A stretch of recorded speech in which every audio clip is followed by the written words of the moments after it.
Okay, everyone, this is Dr. Kwaidu again with another segment of the Smile Code podcast, and I'm here again with JoeJoe.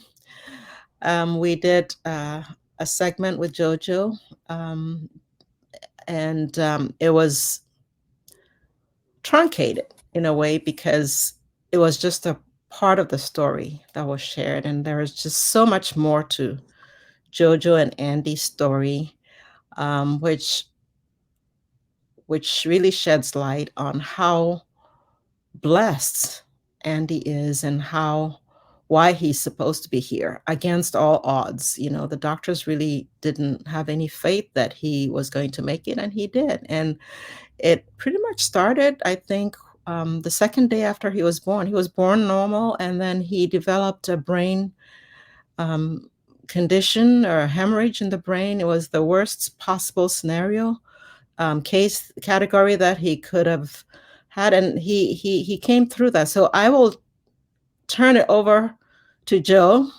Welcome back, Joe, and if you can Thank take you. us through the time in the hospital a day after Andy was born, and also the promise that you made to Andy's mom, and how that all Okay. unfolded. Okay. Hello, everyone. Again, I'm JoJo. A little bit about Andy's journey. So Andy was born on November 5th, 2006. Um, when he was born, he was he was born as a preemie. So he came in a little bit early. He was only 25 weeks. Now, 25 weeks of gestation means that, you know, in in a layman's terms, he was just way too early. In fact, when he was born, he was smaller than the palm of my hand. He was, Mhm, I think, he weighed only um, 1.5 pounds. I mean, mhm, just a tiny little baby. So so he was born 25 weeks. Now, the second day after he was born, he developed an IVH, intraventricular hemorrhage, bilateral grade 4, which is the worst of the kind. When you have brain hemorrhage, I guess they're categorized into grade 1, grade 2, grade 3, and grade 4. Typically, when you get a grade 4, that means that it's the worst of the kind. And typically, most folks don't don't make really, it. yeah. And all the so considering the fact that he was born preemie, Mhm, the odds and chances didn't look really good. And so uh, and so and so this started our journey. Well, early on, the doctors came to us and said, "What? Well, based on the hemorrhage, they didn't think he was going to make it out alive, and so they wanted us to, with my permission, they wanted me to give them the permission for them to take him off life support, and I said no, I couldn't do that because I believed in a higher being, and that I believed that he would make it out alive. Okay. mhm, Um, this this this happened for quite some time. Every day they would come to us and they would say, "Hey, is today going to be the day that we take him off life support?" And again, I would say, "No, it's not going to be today.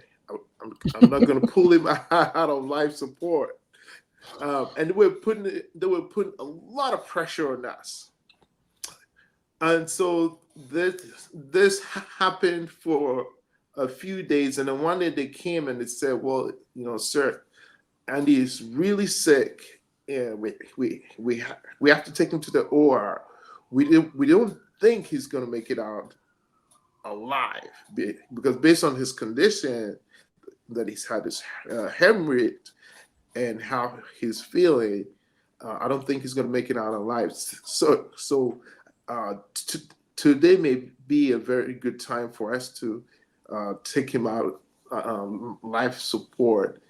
And so they called in um, um, I guess the a bishop to come and administer his final rites. I said, "Sir, what are you doing here?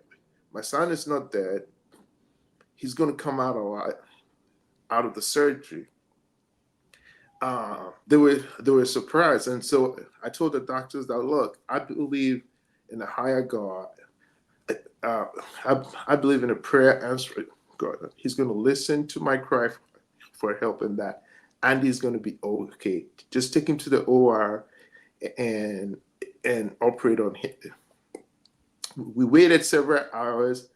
They came back completely surprised. They said, "Sir, I don't know what happened, but he did exceedingly well beyond our wildest expectations, and that he's recovering very well, and we'll see what happens over the next couple of days." Next couple of days came, and he was doing really well, and to to the surprise of all the doctors. Now, this was just one surgery. The following week, they came back. They said, "Sir, your son is doing real. Your son is sick. We may have to take him to the OR again and operate on him. We don't think he's going to make it out alive this time around." Again, we had the same conversation. I told them that, "Look, I believe in a prayer answering God.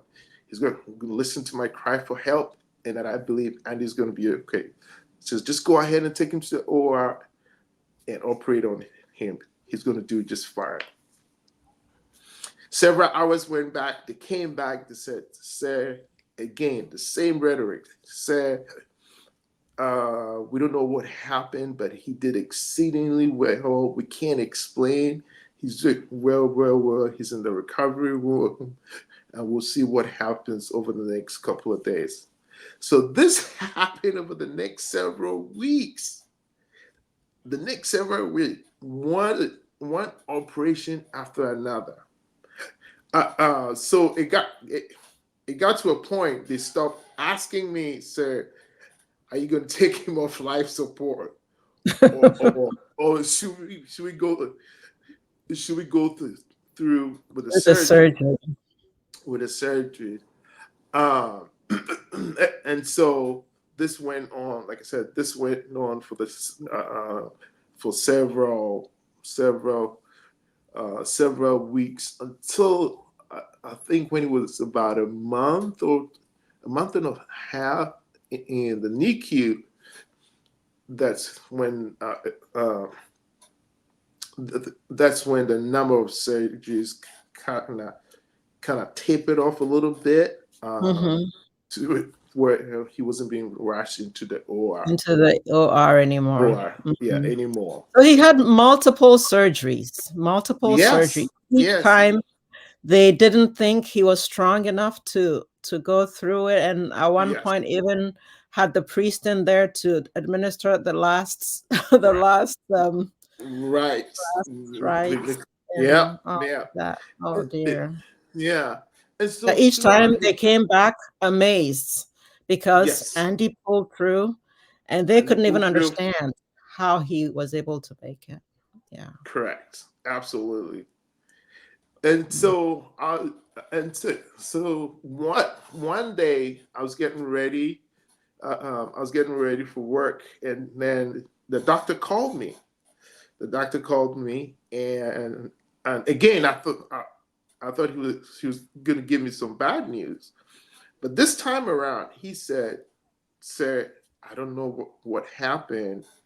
I can't explain it, But now Andy is doing so much better that I think we're gonna move him from I guess uh, um, from from being I guess in the From NICU. critical care to normal Yeah, care. yeah, critical care to normal care, but still he was in the NICU, which is The the neonatal. Hmm. yeah, intensive care unit. But Hmm. they moved him away from the critical care to the normal care, and I Hmm. and the doctor was surprised. He said, "Sir, I can't explain it. I don't know what happened, but he's doing so much better that we think he's going to be okay. He's going to make it out."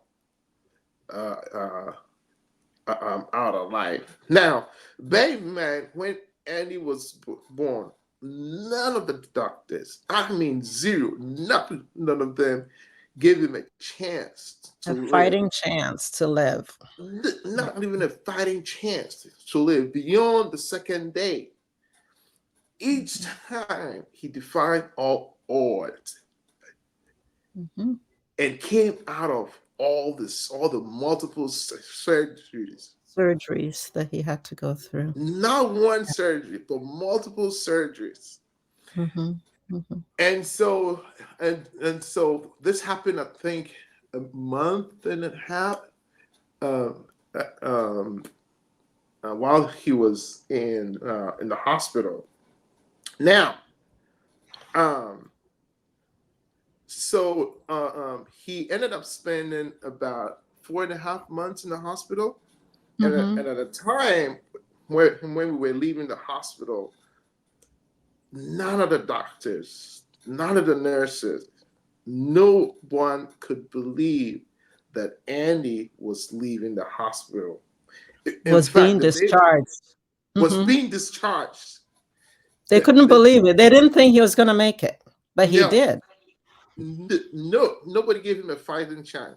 And so the day we were leaving the hospital at the reception area, I mean, it was so emotional. All the doctors on duty that day, all the nurses, everyone came to the reception area to bid Andy farewell. Hmm. You know that to wish him well. You know, Yes. and and it looked like a little party scene where Yes. everybody was just happy, just excited for him. Couldn't believe Yeah. that Andy was Yeah. leaving him. Didn't you say that he set the record?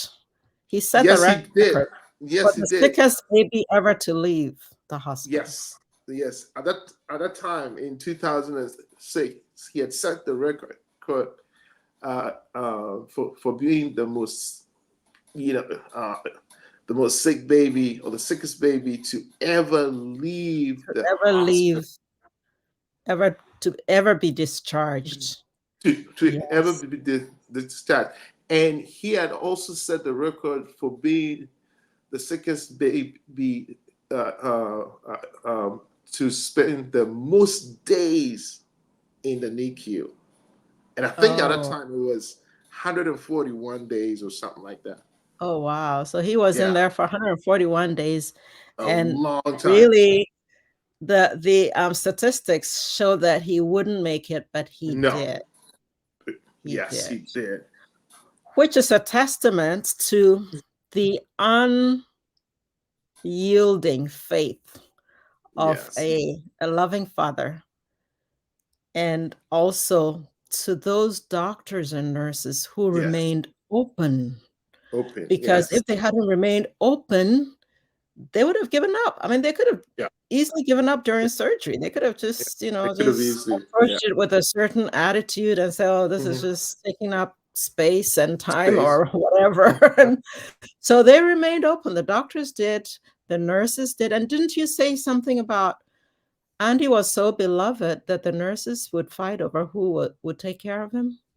Yes, yes. So when it's so funny that so when he was in the NICU, he was so loved by everyone that it came to time that the nurses would fight over who was going to take care of Andy that day.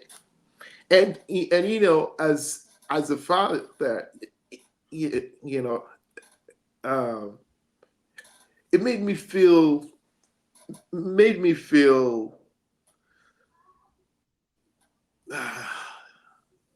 I Blessed, don't know.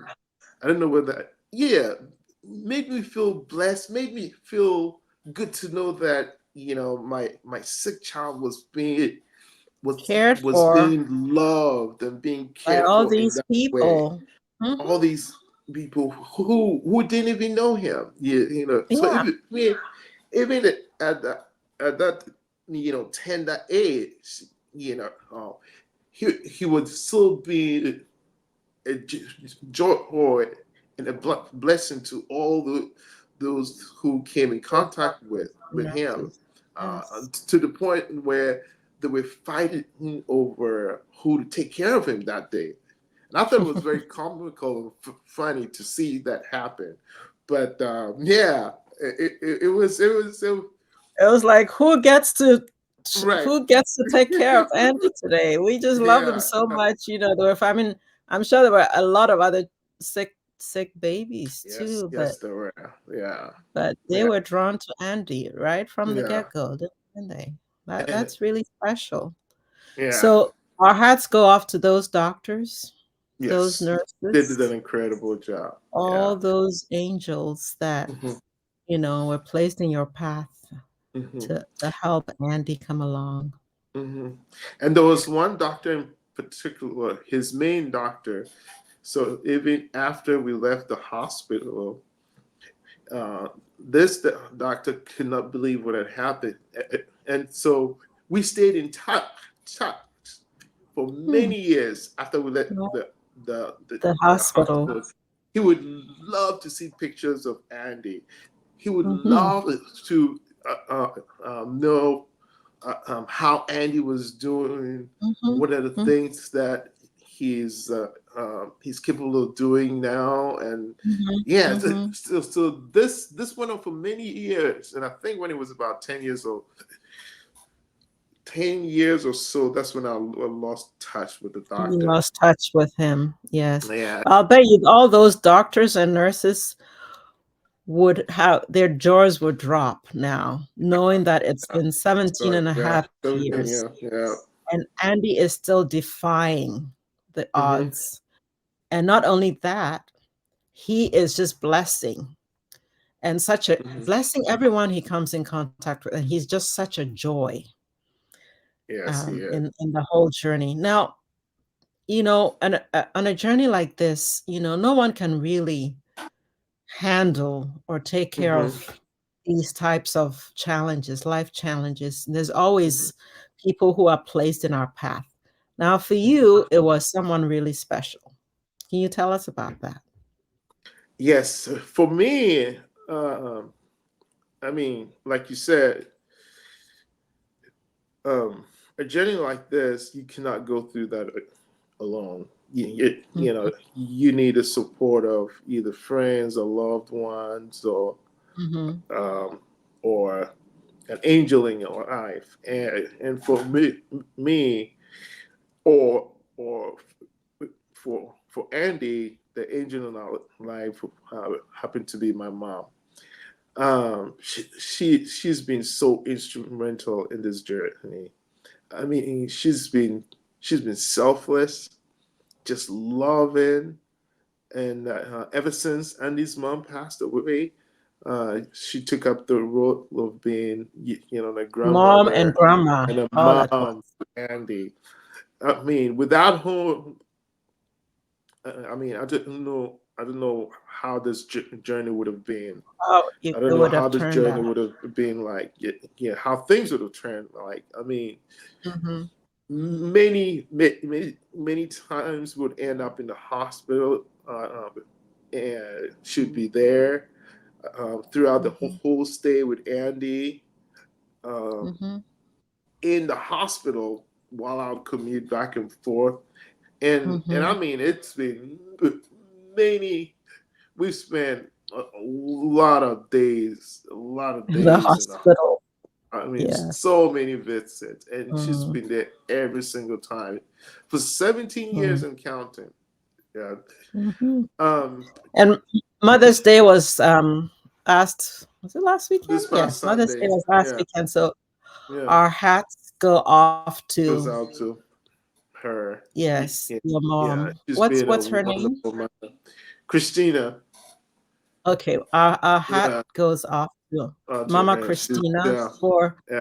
being Andy's angel, Angel, Andy's mom, Andy's grandma, grandma, caretaker, also yeah. helping in the care of Yeah. Andy's mom when, she was really sick, couldn't, Mhm. take care of herself. She helped Mhm. take care of her as well, Mhm. and so our hearts go off to her. She is blessed. She's Mhm. blessed. And, we Really, we we honor we honor Mama Christina for being absolutely, part of your journey, absolutely, and yeah. also to all those incredible doctors and incredible nurses who fought Mhm. over Andy. I mean, if that was a Yes. sign, if that was Mhm. ever a sign, it was to let us know that Andy was special and he was going to be loved Yes. by just about everyone. And he's still Yeah. doing his part. He's here doing what Mhm. God put him here to do. He's Mhm. spreading joy and love, and he's blessing everyone that he comes in contact with. And so you, Jojo, your mom, Christina, all Mhm. those doctors, all those nurses, we thank you Yes. Yeah. for your journey and for making it possible to have Possible. Yeah. and be around and for him to continue to bless us. Yes. So we're going to wrap up now. Is there anything else you'd like to say before we do that, Jojo? Um. Um. Well, again, thank you for having me. Uh. Sure, You sure. know, thanks to the audience, and yeah, Mhm. that's We all I we have have. to keep the faith, don't we? We just have to Yes. keep the faith. Yeah. Right Keep when the faith and keep the there's a journey alive. saying that, the footprints in the sand that, Mhm. there are two sets of footprints, and then at a certain point there's only one, and then this person asked God, "Well, why are there only one set of footprints in the sand?" He said, Mhm. "Oh, that's when I carried you. Oh. You were walking alongside of me, and then when you couldn't walk any longer, that's when I carried you. So that's why there was two sets initially, and then finally there was only one set." So just anyone listening out there, if you're going, whatever it is that you're going through, there's help, the support. I mean, God has a way of just planting these amazing angels in our path. And when we can't go it alone, these people rise to the occasion and help take the load off and make it all possible. So thank you so much, Jojo, for spending the better half of You're your welcome. morning with me. And My I wish pleasure. you and Andy the very best. And let us know if there's anything that we can do on our end to make your journey a Thank little you. bit easier. You're very Thank you. welcome. So until next time, this is Dr. Quadu signing off again with the Smile Code. We'll see you next time.